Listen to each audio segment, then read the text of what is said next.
if we're seriously interested in this question of extraterrestrial penetration of the human world. On two grounds immediately the mushroom bears looking at. First argument, entirely a physical argument. Psilocybin is 4-phosphorylloxy N,N-dimethyltryptamine. What this means is that there is a phosphorus group substituted at the 4 position of the molecule. Now, here's the headline, folks.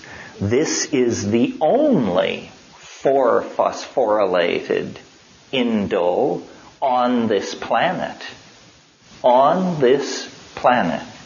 Now, if you were searching for extraterrestrial thumbprints on the biology of Earth, you would look for molecules that are unique, that don't have near relatives spread through other life forms.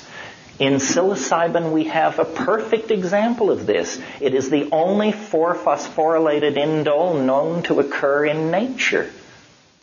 Nature doesn't work like that, folks. Nature builds always on what has previously been accomplished. So this is a red flag saying at the molecular level, this thing looks like an alien artifact at the molecular level. What troubles me about the current state of UFO modeling is how incredibly pedestrian the alien is assumed to be.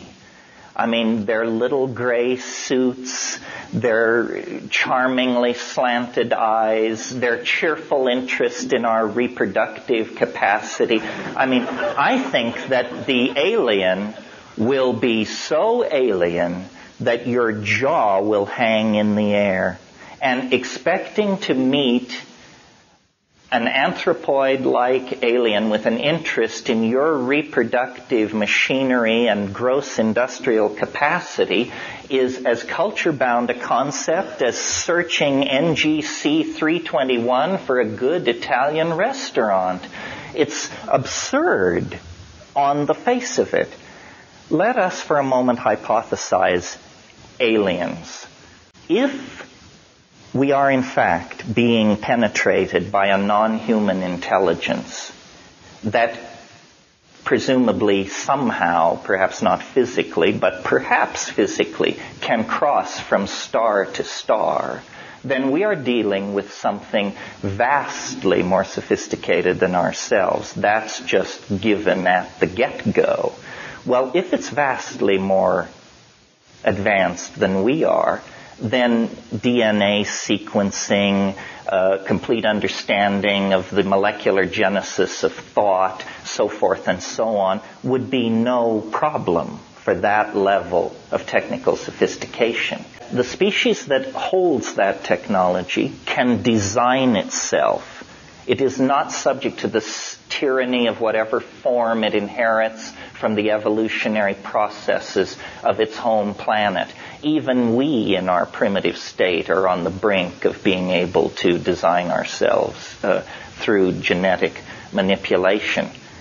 Therefore, look at Stropharia cubensis, the psychedelic mushroom. Spores are the most electron-dense organic material known. The electron density of the outer case of a spore approaches that of a metal. A single mushroom in the sporulation phase can shed up to 3 million spores a minute for up to 6 weeks. One mushroom can do this. I maintain, following Bracewell, that a strategy for extraterrestrial contact carried on by a super technology would take the following form. Build a probe. Give the probe the ability to replicate itself. Start these probes out from your home planet, and at every half AU or something, the probe replicates, so that the volume of probes stays constant as the volume of space increases.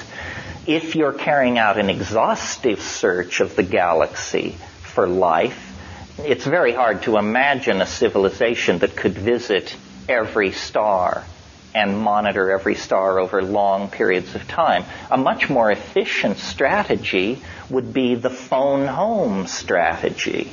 You send essentially a credit card which says, if you get this message, call the enclosed toll-free number and immediately report your location. We will come at that point. That's, I think, what's going on. As you know, the world's largest radio telescope is at Arecibo, Puerto Rico. And as you probably know, a multi-million channel analyzer has been attached to that thing, and there's been funding for another deep space search. And so there they are at Arecibo with the world's largest radio telescope reaching out, mega Marubi sticks into the universe. When you actually go there, the telescope was built into a natural bowl, which they made further, they rounded out. And then they planted grass in this bowl to halt erosion. Well, then to keep the grass from getting out of hand, they brought in white cows to crop the grass. So there in the grass, beneath the world's largest radio telescope engaged in searching for extraterrestrial life, is the mushroom in great profusion. If you wanted it, that's where you'd go and get it. And that is the perfect symbol for how we search for extraterrestrial life. It's at your feet, my friends. Thank you very, very much.